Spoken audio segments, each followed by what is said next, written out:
Okay, so the basics, as Lithgow says, water and controllers don't mix.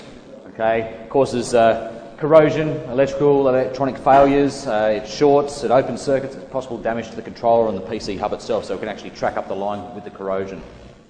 Water and power definitely don't mix. Okay, even though we're working in the DC realm, which is a little bit safer. Okay, if we're working in the AC realm, it's definitely a bad juju.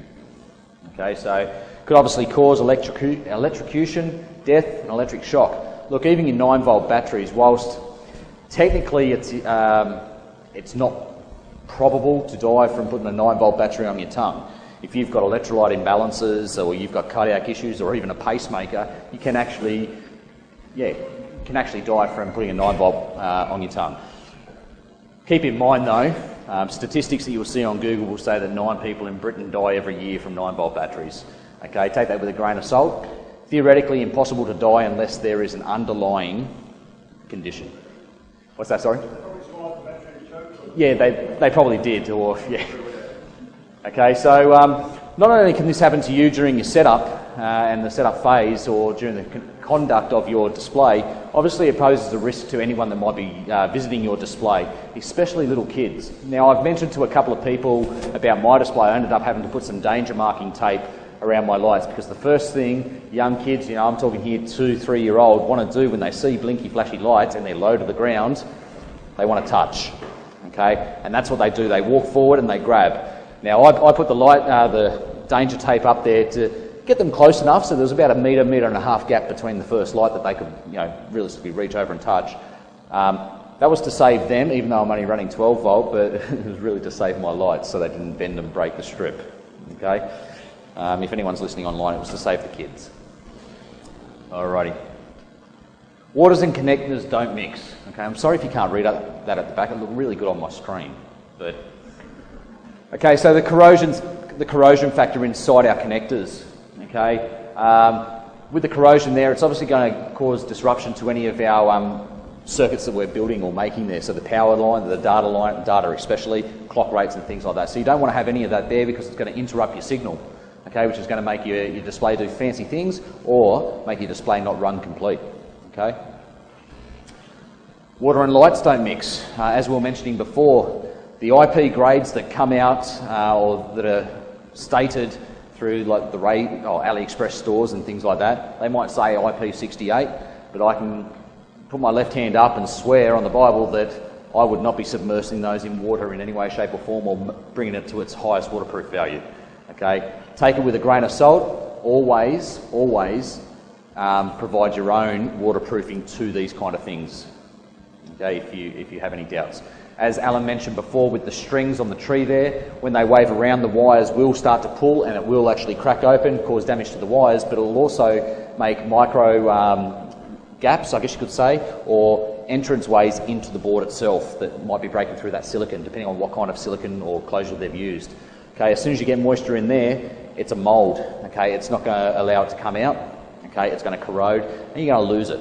Okay, so it's going to die a lot faster if you have your holes. So always try to waterproof it up yourself. And that's obviously what will happen to them, is the stuck pixels and everything that I just went through then. Controllers. Okay, always use a decent box, okay, or an enclosure. You spend a lot of money on a controller.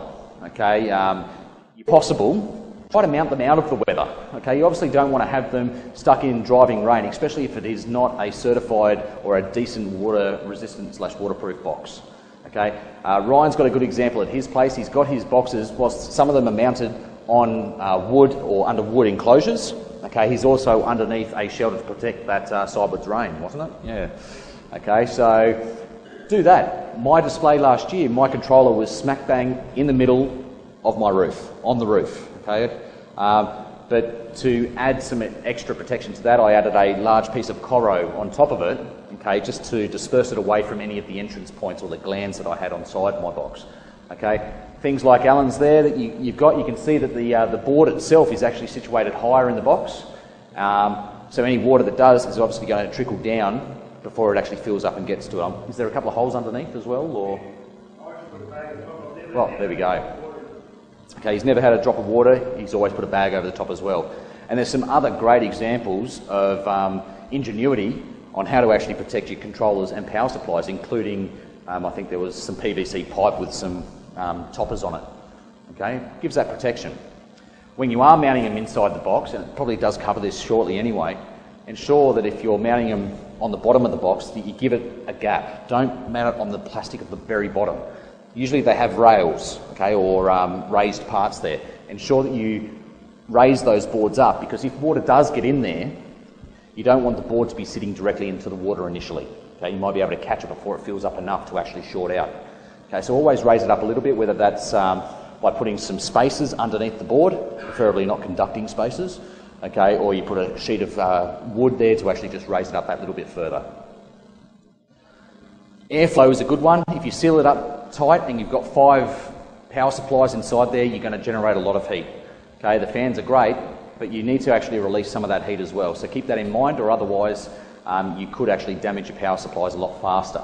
Okay, and if you've got your power supplies in with your boards, obviously that's not a good thing.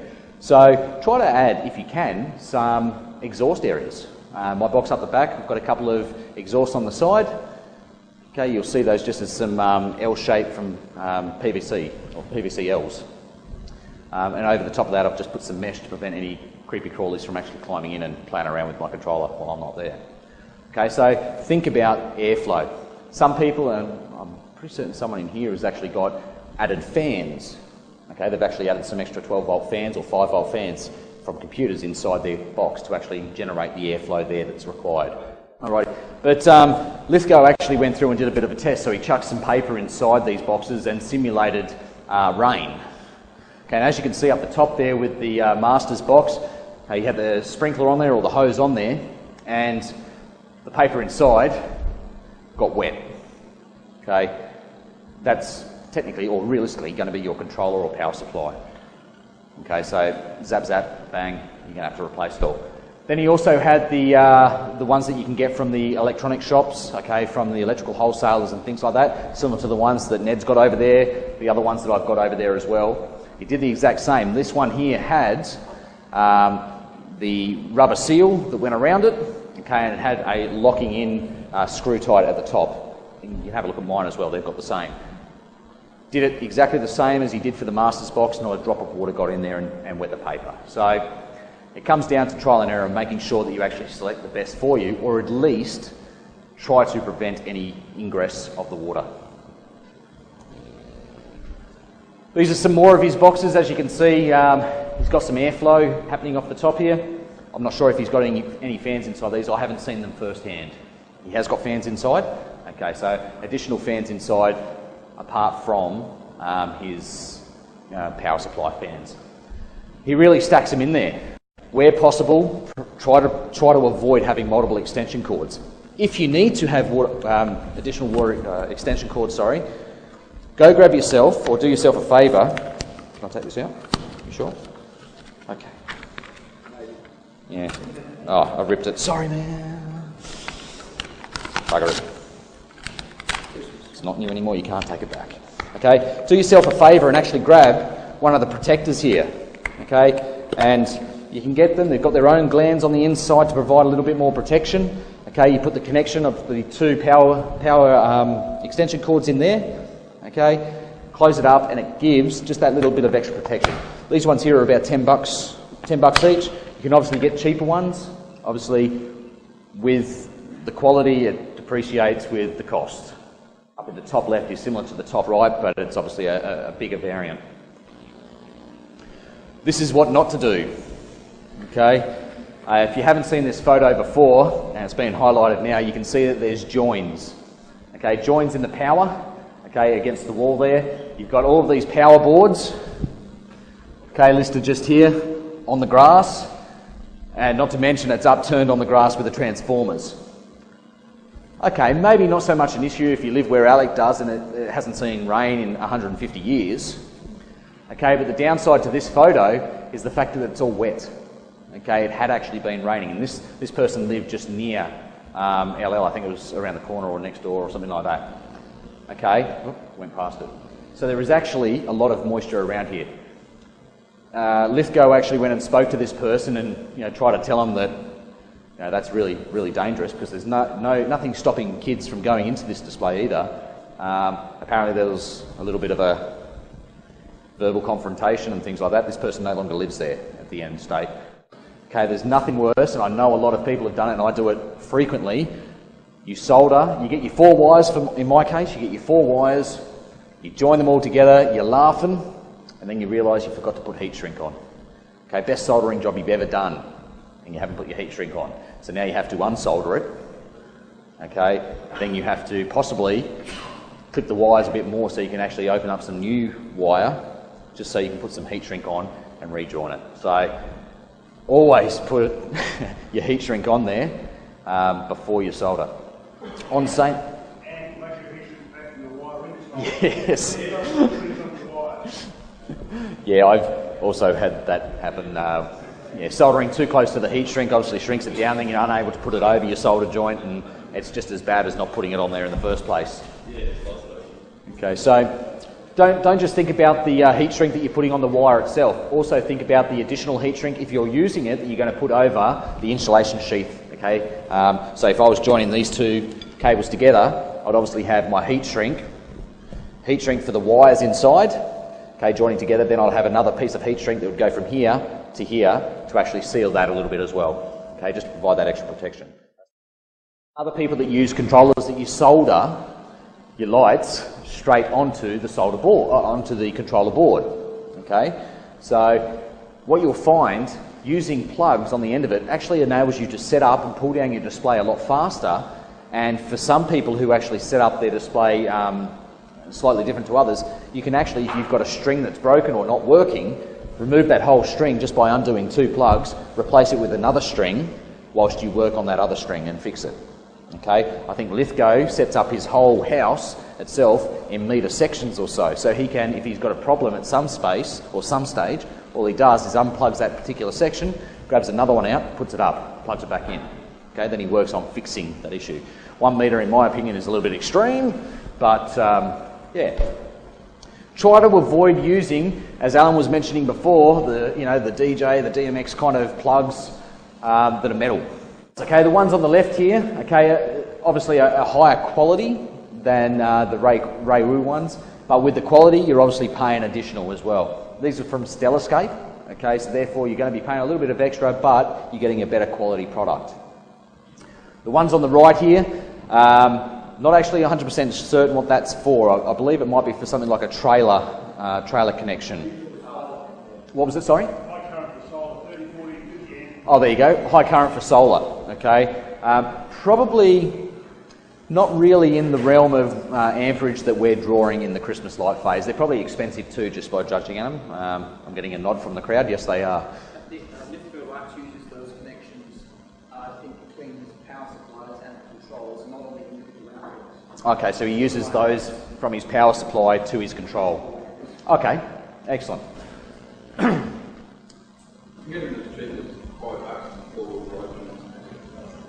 $5 for a connection, yeah. Okay.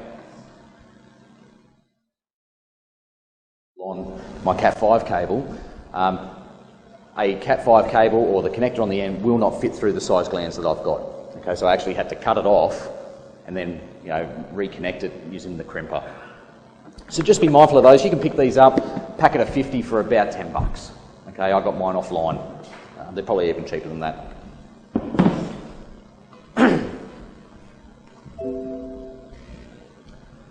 Okay, you can get, as we've already mentioned, I won't cover it again, but you can get boxes and all the other things that you need to your budget. There's no point going for the $150 enclosures if you can't afford it, but you can get something that will do the job that you need it to do for $3, okay, or $10. Yeah, don't use that one. Okay, we talked about the glands, the different types of connectors that you can get. There's just a picture of the glands up on the screen. Just be mindful that you get the right size for what you need it to do.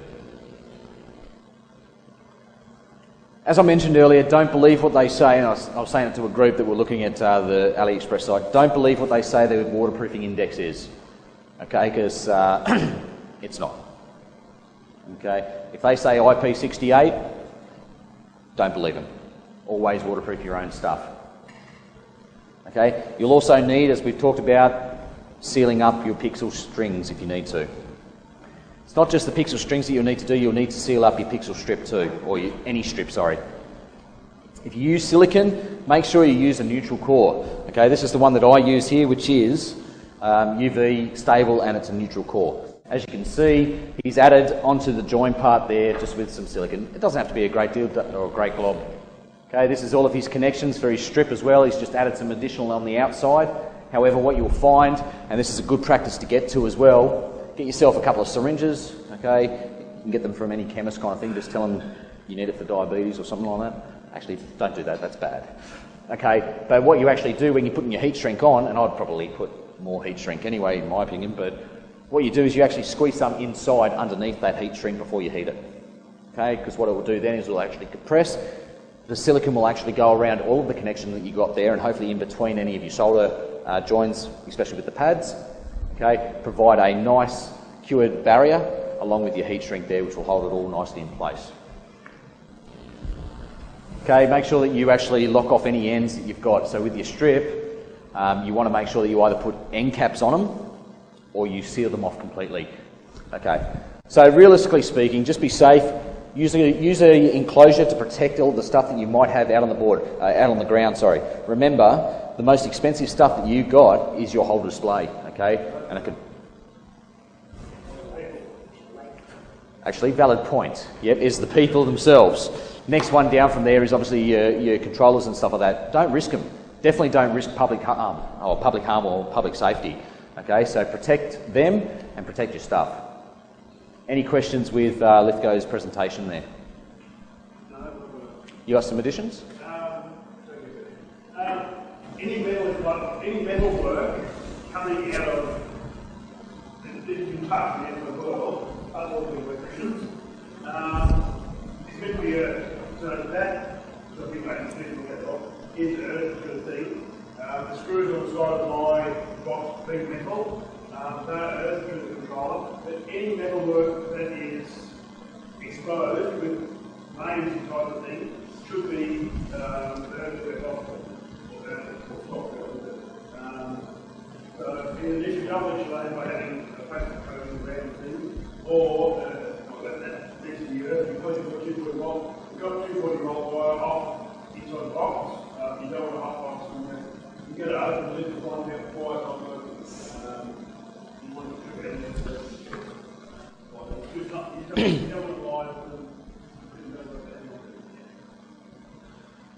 them. Just one other thing that I'll add on to that. You can, if you need some heat shrink or you want to just take some home with you just to see if it works, make sure you get the size that fits prior to shrinking down. So don't grab yourself a 3mm kind of tubing if your cable or the wire itself is 3mm.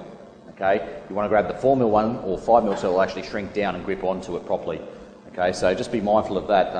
I know I fell into that trap by grabbing the exact size and wasn't able to actually put it onto the wire.